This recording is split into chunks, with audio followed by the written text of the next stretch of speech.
Tudo bom, gente? Como que vocês estão? Antes de nós iniciarmos com a nossa recapitulação, deixa eu lhe dar uma notícia muito legal. Dia 6 de junho, às 19 horas, nós voltamos com os nossos cultos presenciais. Então se organize aí. Domingo de manhã nós teremos o culto normal, apesar que o culto vai mudar para as 10 horas, né? Mas vai ser de manhã às 10. E domingo à noite, às 19 horas, nós retomaremos os cultos presenciais. Espero você, tá bom? Vamos recapitular o que nós estudamos no domingo passado?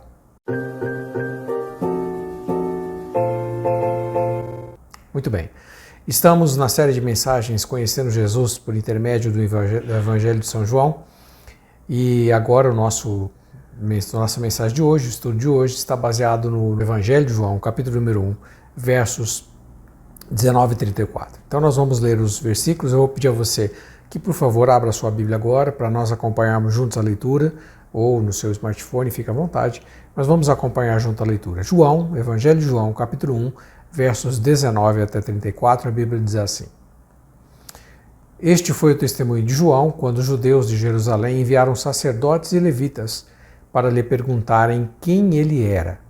Ele confessou e não negou, declarou abertamente: Não sou o Cristo.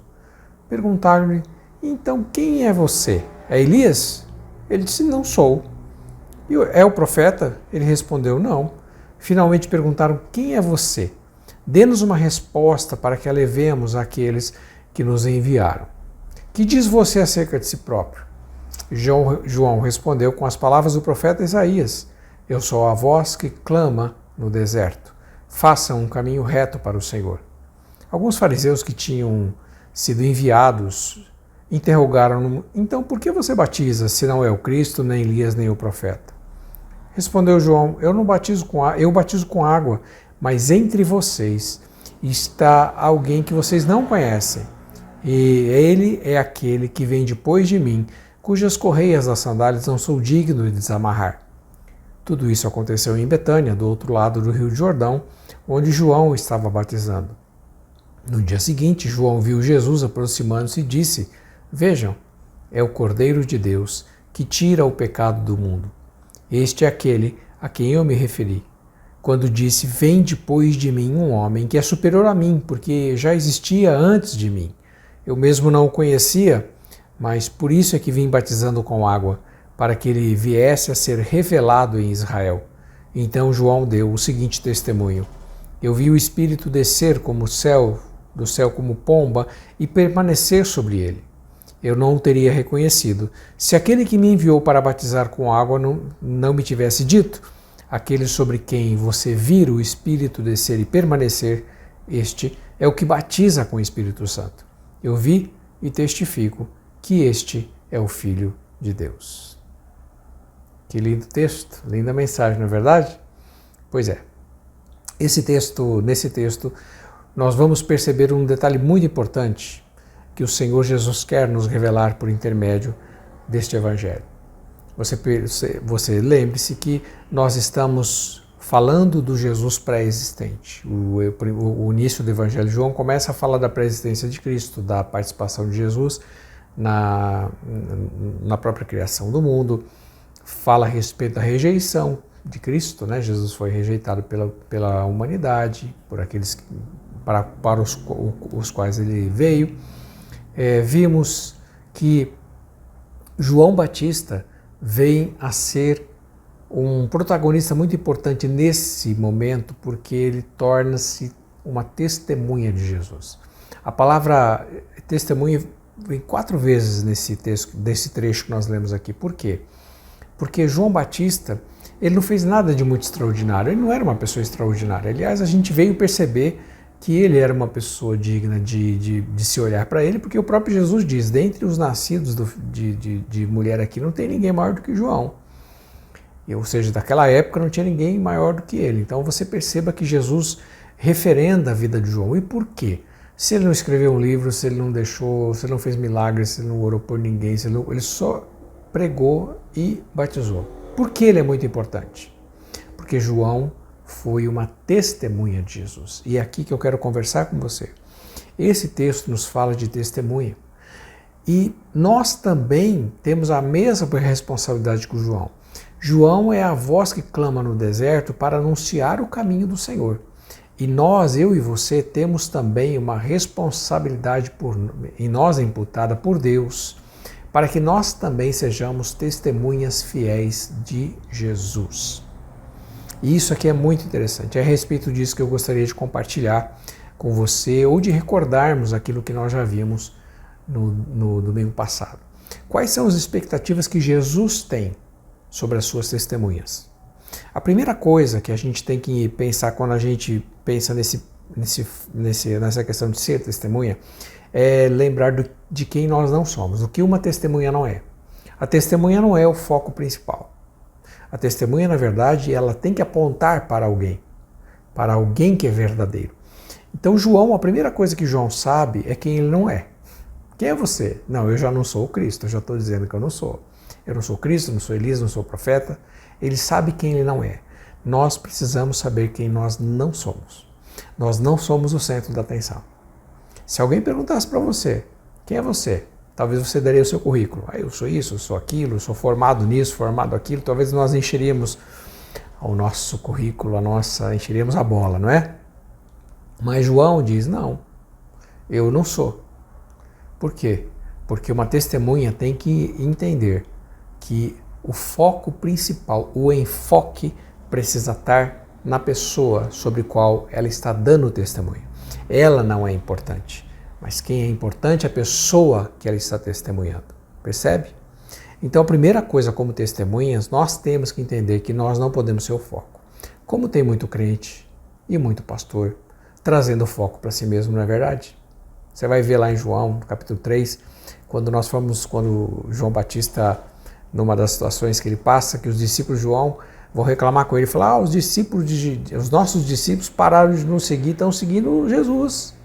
Aí João diz assim, olha, convém que ele cresça e que eu diminua. Já brincou de gangorra? Ok. Quando Jesus cresce, você diminui. Quando você cresce, é Jesus quem diminui. Então perceba, esta relação é muito importante. Se você for o foco, com certeza Jesus não vai ser. Por isso que muitas pessoas às vezes chamam atenção para elas. É ministério desse, fulano de tal, daquele, e Jesus praticamente não aparece na história. Então esse é um perigo que a gente tem. Como testemunha, eu tenho que saber quem eu não sou. Eu sou simplesmente uma testemunha. Mas como testemunha, o que eu devo fazer? Quem eu sou como testemunha? A primeira coisa que João Batista fala acerca de si mesmo é que ele é uma voz. Interessante isso, né? Ele é só uma voz. Ele simplesmente vai reproduzir aquilo que alguém pediu que ele reproduzisse. A cabeça que articula todo o pensamento, quem organiza, Deus, Ele é quem organiza o pensamento, quem organizou o pensamento, quem nos deu a palavra. Nós só temos a responsabilidade de sermos a voz para reproduzir aquilo que Ele já disse, aquilo que Ele já escreveu. Nós só temos a responsabilidade de reproduzir. Não são as nossas ideias que nós vamos reproduzir.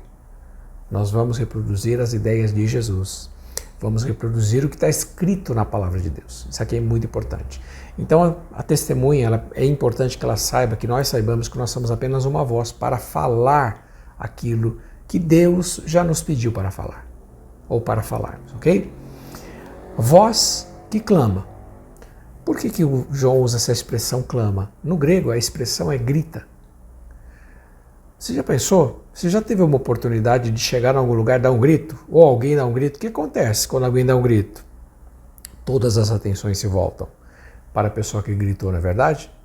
Pois é. Nós temos que ser a voz que grita, que clama, que grita e que fale a respeito, com todo o poder da sua voz, a respeito do que Jesus fez, a respeito da pessoa de Jesus. Nós temos que ser essa voz que chame a atenção, mas não para nós. Gritar no sentido de anunciar, você vai ver o que é que João Batista anuncia um pouco mais à frente, é gritar. Então, quando você grita, você chama a atenção. Nós temos que ser aquela voz que clama para o mundo que o mundo precisa conhecer Jesus. E aqui, acho que quando fala de mundo, a gente até leva por um viés meio genérico. Mas qual é o mundo que eu estou falando? Estou falando do seu pai, da sua mãe, estou falando dos seus parentes, dos seus amigos, dos seus vizinhos, dos seus colegas. É para eles que você precisa gritar.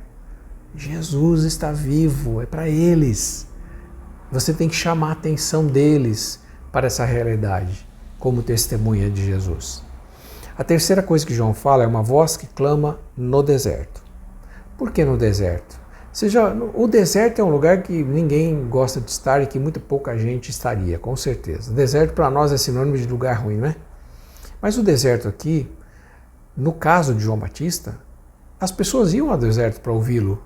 Por quê? Porque ele tinha uma palavra poderosa, ele tinha um anúncio poderoso, ele falava alto, ele gritava e as pessoas iam ouvir a mensagem dele. Às vezes as pessoas, o deserto para nós, serão aquelas pessoas que você vai falar e ela não vai te ouvir, que você vai querer evangelizá-la, ela vai fechar a porta na sua cara, não vai querer mais a sua amizade. O deserto são essas pessoas que não vão querer ouvir a mensagem, vão dizer não à mensagem que nós estamos pregando. Mas perceba, quando alguém disser não para você, não é para você que ele está dizendo. Quando você for clamar e gritar a respeito de Jesus, a rejeição não é sobre a sua vida. A rejeição é sobre Jesus, é a Ele que eles estão rejeitando. Então o que nós temos que fazer? A nossa parte. O que é a nossa parte? É gritar e clamar e falar no deserto. O deserto é falar para todo mundo. Se a pessoa vai ouvir ou não, não importa. A nossa responsabilidade é falar. Não é converter as pessoas. A conversão é uma relação que existe entre a pessoa e o Espírito Santo. Não é nossa, mas nós temos que falar. Ezequiel tem um texto que diz assim, ó, quando eu mandar você falar e você não falar, aquele ímpio vai morrer, eu vou culpar você. Mas se eu mandar você falar e ele não aceitar, é problema dele. Você já fez a sua parte. Então nós somos a voz que clama independente do deserto. E qual é a mensagem que Jesus quer que a gente pregue? Foi a mesma que João Batista pregou. Quando ele viu Jesus, ele apontou e diz, eis o Cordeiro de Deus que tira o pecado do mundo. É ele. Nós temos que anunciar que Jesus Cristo nasceu. Celebramos o Natal, não é? Jesus nasceu, Jesus viveu. Nós vemos o relato da vida dele nos evangelhos, como no de João. Jesus morreu e ressuscitou na Páscoa. Natal e Páscoa. Nascimento e ressurreição. São essas duas festas que nós temos muito importantes no calendário cristão. Então nós temos a responsabilidade de falar desse Jesus. Por que Jesus nasceu e por que Jesus ressuscitou? Por nossa causa, para pagar o nosso pecado, para assumir a nossa culpa, para nos dar vida eterna, para nos dar bênçãos. Então, como testemunhas, nós temos que dizer, as pessoas podem não crer na Bíblia, podem não crer em Deus, mas quando você diz assim, Jesus existe porque eu falei com Ele, Jesus me abençoou, Jesus transformou a minha vida, Jesus operou um milagre, quem é que vai dizer que é mentira? Porque é você quem está dizendo. Nós somos as verdadeiras testemunhas. Nós temos que ser a voz que clama no deserto e nós temos que clamar para as pessoas. Jesus está vivo. Ele quer abençoar e transformar a sua vida. E essa mensagem é a mensagem linda que todos nós temos que pregar. Que Deus te use e abençoe em nome de Jesus. Muito bem. Agora nós vamos para o nosso quebra-gelo.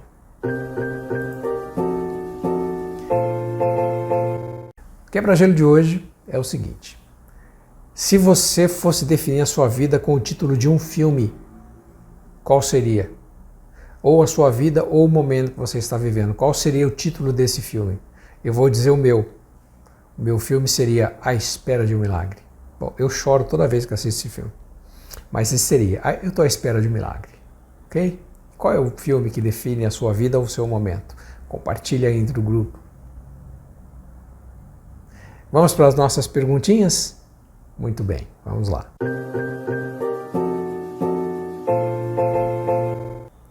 Primeira pergunta. Você já precisou testemunhar em favor de alguém?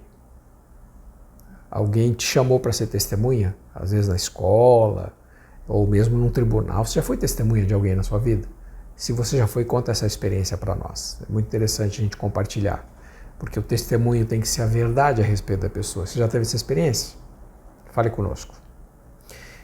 Segunda perguntinha. Nós vamos agora abrir a Bíblia de novo, Atos capítulo 1, versos 7 e 8. Vamos ler juntos agora Atos 1, 7 e 8, se alguém aí puder ler. E vamos, depois da leitura, pensar no seguinte: qual é a relevância dessa promessa que nós lemos agora em Atos 1, 7 e 8? Qual a relevância que essa promessa tem para a igreja da pandemia ou pós-pandemia? Para a igreja de hoje, qual a relevância que essa promessa tem? Compartilhe entre vocês. E a última pergunta: você já testemunhou de Jesus para alguém? Você já falou de Jesus como testemunha dele para alguém? Ou alguém já falou de Jesus para você? Compartilhe essa experiência. E Deus abençoe a sua vida, em nome de Jesus.